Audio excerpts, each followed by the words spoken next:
मुमताज आलम साहब, विनोद बंसल जी एक बात कह रहे हैं कि इसे हिंदू मुसलमान के चश्मे से देखा ही नहीं जाना चाहिए। औरंगजेब एक क्रूर शासक था, इसलिए उसकी कब्र को भारतवासी गवारा नहीं करेंगे, इसलिए हम हटाने की मांग कर रहे हैं। लेकिन हमारे देश में कुछ लोग ऐसे हैं ना जो औरंगजेब को कहते हैं कि नहीं, वो बहुत कोमल हृदय वाला शासक था, वो समाज सेवी था, बहुत अच्छे उसने काम किए। तारीफों के पुल बांधने वाले लोग भी तो इसी देश में हैं, मानते हैं आप?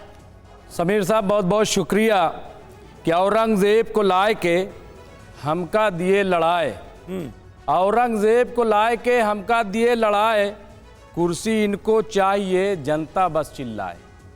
इनकी हालत ये हो गई है। और बंसल साहब जैसे लोगों को तो सरकार चाहती है कि ऐसे ही कामों में लगा दो।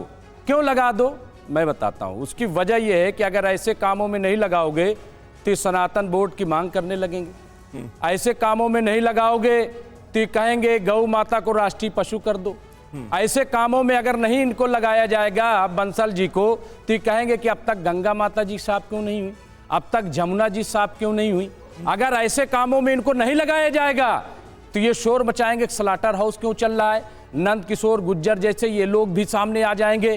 तो इसलिए जो इनके काम करने का है, जिसकी इन्हें मांग करनी है, उससे हटा करके इनको दूसरे कामों में लगा दिया गया है। वरना मैं इनसे जानना चाहता हूं बंसल जी, आप बताइए, आज तक 11 साल की सरकार हो गई, गाय जो है जिसे हम गौ माता कहते हैं, राष्ट्रीय पशु क्यों नहीं बनाया गया? नंबर 1।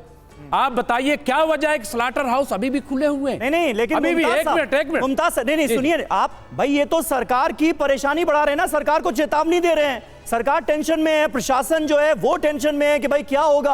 अरे इस तरह से कार सेवा की डिमांड की गई है, आप कह रहे हैं कि सरकार के इशारे पर कर रहे हैं। अरे भाई साहब, ये सरकार के इशारे पर कर रहे हैं। एक मिनट समीर साहब, अब और बता दें, अब ये झूठ बोल रहे थे अभी हमारे बंसल साहब, अभी इनको बुरा लग जाएगा, लेकिन मैं साबित कर दूंगा।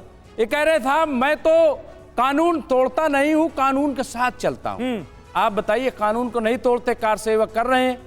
तो 6 दिसंबर 1992 को क्या हुआ था? बाबरी मस्जिद को तोड़ा जाना क्या कानून के साथ? एक मिनट, बाबरी मस्जिद को तोड़ा जाना कुछ भी था, लेकिन सुप्रीम कोर्ट में बाकायदा हलफनामा दिया गया था। अभी पुराने गालों को मत तोड़िए, अपनी पीढ़ी को जो ना बर्बाद मत करिए। नहीं, आप कानून के साथ सरकार ने एफिडेविट दिया था। बात औरंगजेब क्यों हो रही है? औरंगजेब को बोल दो ना कुछ। नहीं, अरे बताइए, औरंगजेब आपका ताजा था कि बताओ ना। तो आज के बादशाह सवाल करेंगे, बताओ ना, औरंगजेब बादशाह आज के मोदी जी, औरंगजेब कौन था? हमारे बादशाह औरंगजेब है नहीं, तो मरना चाहिए ना, उसकी कब्र टूटनी चाहिए ना, बोलो ना। अरे भाई तोड़ो ना, जानी चाहिए ना। तो कहने शुरुआत बंसल साहब आप चलो ना तोड़ने के लिए। महल से चलो, औरंगजेब की बात नहीं कर रहे। ठीक है।